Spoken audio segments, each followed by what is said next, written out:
Okay. Centering myself. I'm centering myself. We have gone about what? Less than 12 hours now.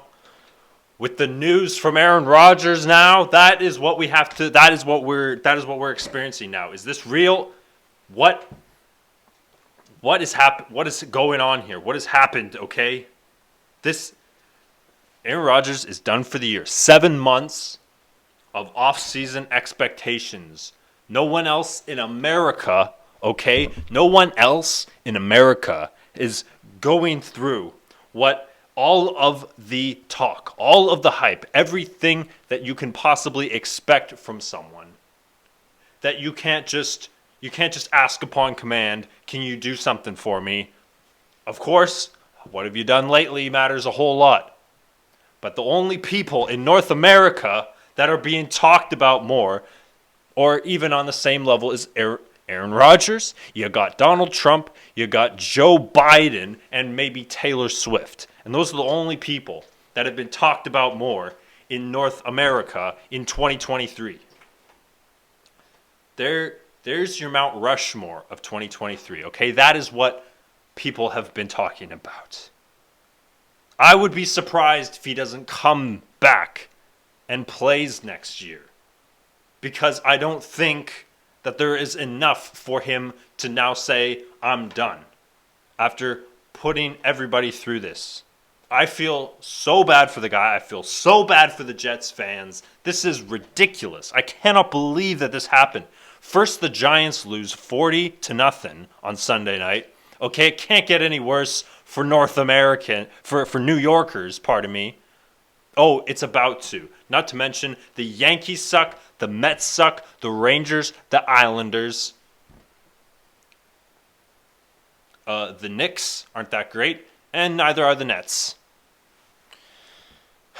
This is just ridiculous, man. These guys believe in themselves.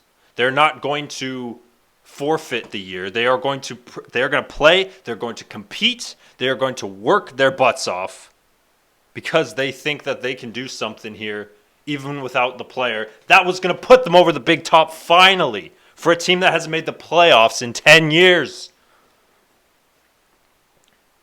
The Jets have a week to go from preparing the entire offseason, 7 months of preparation. You got this guy to get ready for this season, and now here you are. You're making the dumbed-down version, the foolproof version. You're filtering what we were expecting with Aaron Rodgers. Now we're going to have to do this with Zach Wilson. That is what we've got to do. That's all that we have left.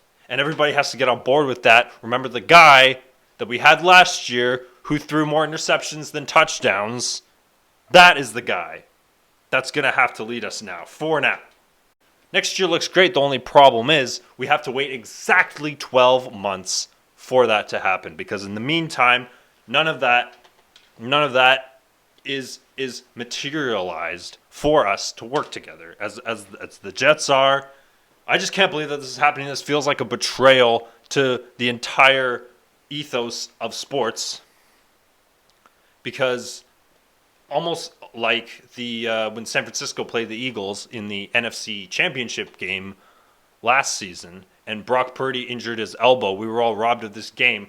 It seemed like the Eagles and the 49ers were an immovable object was meeting an unstoppable force. That's what we thought we were going to get in that game. Of course, we're just going to get that again next year, or pardon me, later on in the season this year. That's probably going to be the NFC final again.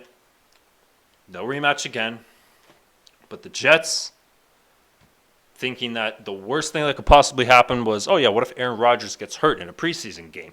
Then he shouldn't play in the preseason. The preseason is a completely different subject that we don't have to talk about, because that is something completely different.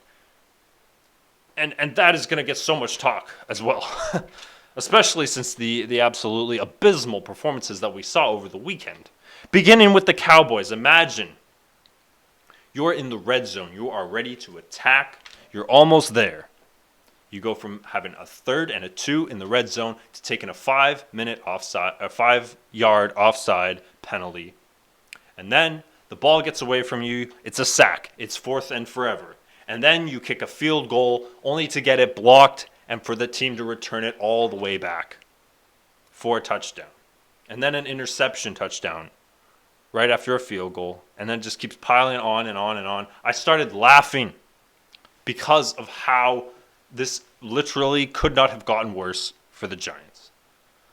And the Jets are now sharing in that sentiment. I mean, that Gilmore interception, I thought Daniel Jones stepped out of bounds, but it didn't look like it. It looked like they weren't even going to review anything. They just wanted to almost keep going. That's also what I felt about like when I was watching the Jets last night. There weren't any flags on that punt return touchdown. There weren't any flags. There wasn't even a review when Josh Allen fumbled the bag right almost at the 30-yard line of the Bills. I thought for sure the Jets were going to somehow find a way to win.